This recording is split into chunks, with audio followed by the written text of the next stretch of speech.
ಮೋಸ ಆಗ್ಬಾರ್ದು ಅಂತ ನಮಗೆ ಮತ್ತೆ ರೀನೀಟ್ ಮಾಡಿಸಿದ್ವಿ ಅಂದಲ್ಲ. ನಮಗೆ ಮೇ 3 ಆಗಿದ್ ಮೋಸ ಅಲ್ವಾ?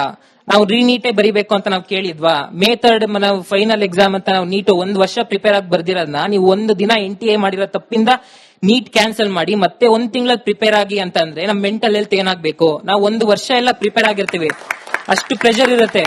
ಯಾವ್ದು ಸೋಷಿಯಲ್ ಗ್ಯಾದರಿಂಗ್ಸ್ ಏನಕ್ಕೆ ಹೋಗಲ್ಲ. ನಾವೆಲ್ಲ ಪ್ರಿಪೇರ್ ಆಗಿ ಒಂದು ಮೂವ್ಮೆಂಟ್ಗೆ 1 ದಿನ ಬರ್ದಿರೋದನ್ನ ನೀವು 1 ದಿನದಲ್ಲಿ ನೀವು ಮಾಡಿರೋ ತಪ್ಪಿಂದ ಕ್ಯಾನ್ಸಲ್ ಮಾಡಿ ರೀನೀಟ್ ಮತ್ತೆ ಬರೀರಿ ಅಂದ್ರೆ ನಾವ್ ಏನ್ ಮಾಡ್ಬೇಕು? ಉತ್ತರ ಕೊಡ್ಬೋದಾ? ಅಲ್ಲ, 100% ನಿಮ್ಮ ನೋವು ನಮ್ಗೆ ಅರ್ಥ ಆಗುತ್ತೆ.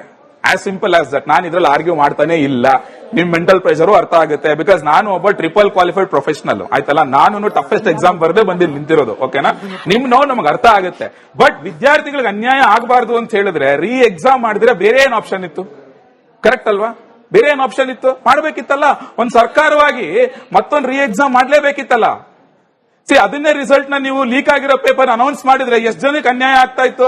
ಯಾರೋ ಫೇಲ್ ಆದಂತವನು ಪಾಸ್ ಆಗ್ಬಿಟ್ಟು ಎಲ್ಲೋ ಮೆಡಿಕಲ್ ಡಾಕ್ಟರ್ ಆಗ್ಬಿಡ್ತಾ ಇದ್ದ. ಪಾಸ್ ಆಗೋಂತವ್ನು ಫೇಲ್ ಆಗ್ಬಿಡೋ ಚಾನ್ಸಸ್ ಇರ್ತಾ ಇತ್ತು. ರ್ಯಾಂಕ್ ವ್ಯತ್ಯಾಸ ಆಗ್ತಾ ಇತ್ತು.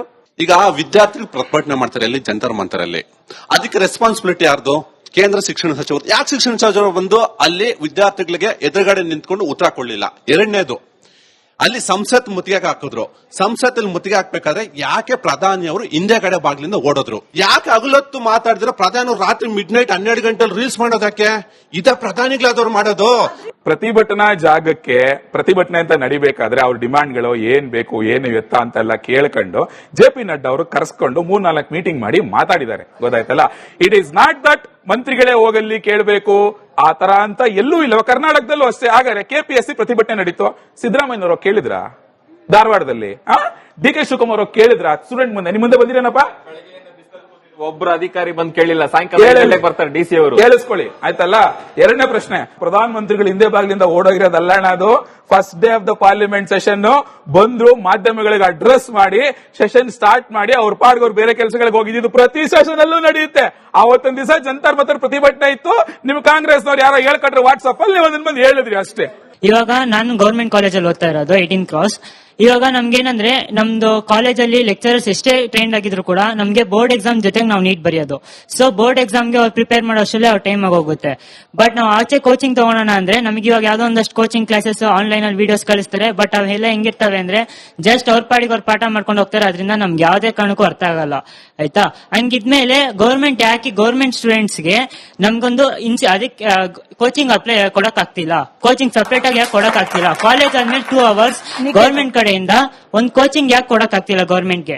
ಸರ್ಕಾರದಿಂದ ಮಾಡಬೇಕು ನಿಜ, ಬಟ್ ಸರ್ಕಾರದಿಂದ ಮಾಡಿದಾಗ ಎಷ್ಟು ಸ್ಪಂದನೆ ಸಿಗುತ್ತೆ ಅನ್ನೋದು ಕೂಡ ಬಹಳ ಮುಖ್ಯ.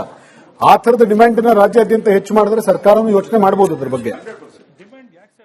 ರೆಡಿ ಇದಾರಲ್ಲ ಸರ್, ವಿದ್ಯಾರ್ಥಿಗಳಿಗೆ ಮೆಡಿಕಲ್ ಹೋಗ್ಬೇಕು ಅಂತ ಎಲ್ಲ ಕನಸು. ನೀವು ಸಪೋರ್ಟ್ ಮಾಡಿ ಸರ್ಕಾರಿ ಶಾಲೆಗಳಲ್ಲಿ, ಸರ್ಕಾರಿ ಕಾಲೇಜಿನಲ್ಲಿ ಸೊ ಅಲ್ಲಿರುವಂತ ನೀವೇ ಹೇಳಿದ್ರಿ, ನಾನು ಬಹಳ ಪ್ರತಿಭಾವಂತ ಪ್ರೊಫೆಸರ್ ಹಂಗಲ್ಲ, ನಾಟ್ ಫಾರ್ ಯು ಹೇಳಿದ್, ಯಾರೊಬ್ಬ ಬುದ್ಧಿವಂತ ಪ್ರೊಫೆಸರ್ ಅವನಿಗೆ ಗವರ್ಮೆಂಟ್ ಅಲ್ಲಿ ಕರೆದಿದ ತಕ್ಷಣ ಅವ್ನು ಪ್ರೈವೇಟ್ ಟೀಚಿಂಗ್ ಬಿಟ್ಬಿಟ್ಟು ಗವರ್ಮೆಂಟ್ ಹೋಗಿ ಸೇರ್ಕೋತಾನೆ.